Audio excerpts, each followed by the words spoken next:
Boa noite, queria agradecer a presença das pessoas que estão acompanhando aqui na Câmara e das pessoas que estão acompanhando de suas casas. Eu queria só lembrar, eu vi os projetos apresentados pelo vereador Josni. Eu tive conversando com o Rodrigo, de novo, do setor de tributação. Ele está aguardando aquela sugestão que foi feita por nós, vereadores, aqui dos nomes a serem homenageados nas ruas. São vários loteamentos que ainda não tem. Está sendo feito agora lá do bairro do Vollinger, lá, do seu Zeno Vollinger, uma rua que vai ser nominada, e do bairro São Jorge. E ele está aguardando, se for possível, nós fazer uma relação com os nomes que a gente tem ideia de homenagear. Ele, nessa semana passada, eu tive conversando com ele e ele falou se for possível para a gente já ir organizando isso, correndo atrás das biografias. Foi uma sugestão que foi dada numa reunião que ele teve aqui, para ele poder dar continuidade na regularização desses loteamentos que não tem ainda, das ruas, né, e dos loteamentos que não têm os nomes. Então, se for possível, a gente está falando sobre isso novamente em algum dia antes da sessão aqui, para estar colocando os nomes, fazer um levantamento das pessoas que a gente acha que devem ser homenageadas, para ele poder dar andamento a nominar essas ruas e esses loteamentos. Queria falar um pouco sobre o que o vereador Matheus falou e o que nós falamos na sessão passada da reunião que a gente teve aqui com o prefeito e com o vice-prefeito, e vendo as respostas aí. Eu queria só lembrar que antes dessas 2 semanas e pouco de chuva, nós tivemos praticamente 45 dias ou mais sem chuva. E já nesse período havia muita reclamação de estrada. O pessoal da linha Vitória, antes de começar a chover, eles já estavam pensando em fazer uma manifestação e fechar a linha Vitória, da questão da estrada, do mau uso. Os vereadores que são da região já sabem, né, o mau estado que ela se encontrava. E eu vejo que agora a situação com o mau tempo, ela acabou, as estradas se terminaram definitivamente. As que já estavam ruins pioraram, e as que ainda estavam mais ou menos agora já precisam de manutenção de novo. Então eu vou bater naquela mesma tecla lá, que se não houver um planejamento e não houver, as equipes não forem montadas como elas eram montadas antigamente, mais máquinas no mesmo trecho, vai ser impossível de fazer a manutenção. Senão toda chuva que der, as estradas vão se acabar.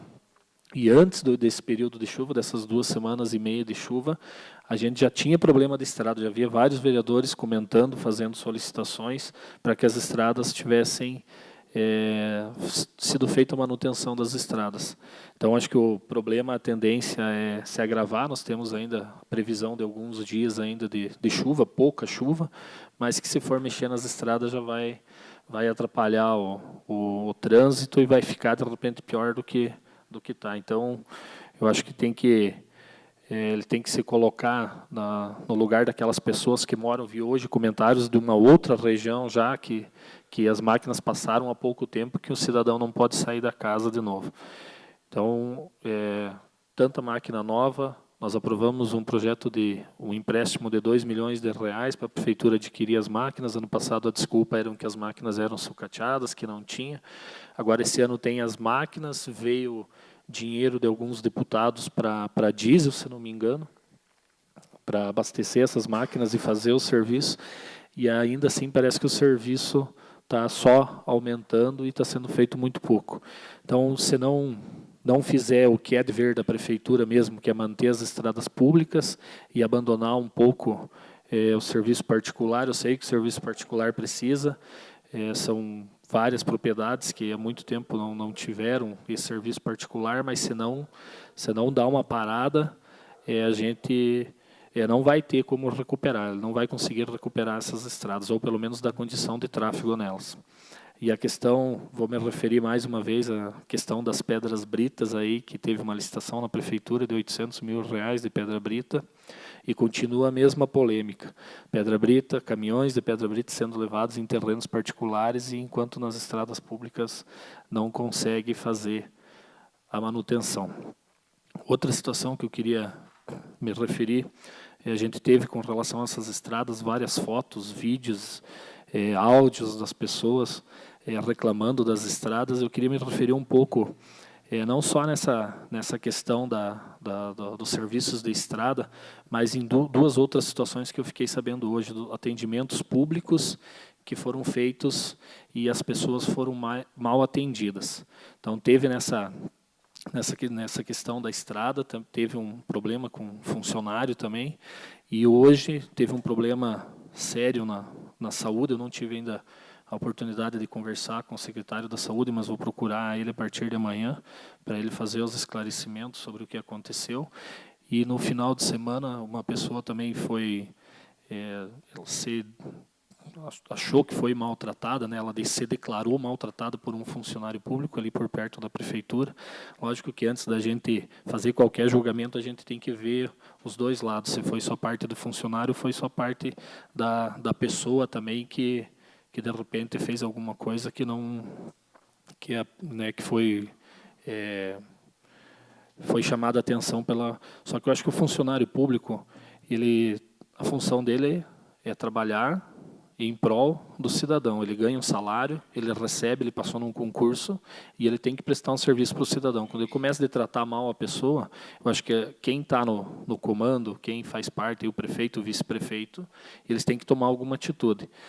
E me preocupa o seguinte, porque a gente não está vendo isso. Inclusive, um funcionário da prefeitura me procurou esses dias e falou que o prefeito pediu para que ele entrasse com uma ação contra a prefeitura. Então, estava acontecendo uma determinada situação num setor do município e acho que foi chamado o prefeito para tentar ajudar a resolver o problema e o prefeito falou para o funcionário, pegue e entre na justiça. Então, está se encaminhando para a gente tentar resolver um problema que a prefeitura tem hoje em torno de mais de 3 milhões de precatórios para ser pago. Se continuar nesse montante que está em 8 anos, isso vai chegar mais ou menos em 20 milhões. Fora as pessoas que estão se aposentando e estão entrando na justiça para voltar. Então, se o prefeito tem essa atitude ainda de incentivar as pessoas a entrar na justiça, pode acontecer o que está acontecendo agora. Funcionário que é auxiliar de serviços gerais, operador de máquina, daí ele vai entrar na justiça, porque isso não vai sair do bolso do prefeito. Vai sair dos cofres públicos. Quem vai pagar vai ser todo o povo. Então, acho que o prefeito tem que pensar nessa situação também e, em vez de induzir as pessoas a fazer isso, ele pegar e retirar as pessoas que estão fora da função e colocar na função para que não tenha o precatório depois. E ele tem 2 anos de mandato, pode se reeleger mais 6, mas esse dinheiro não vai sair do bolso dele. Quem vai pagar essa dívida somos nós.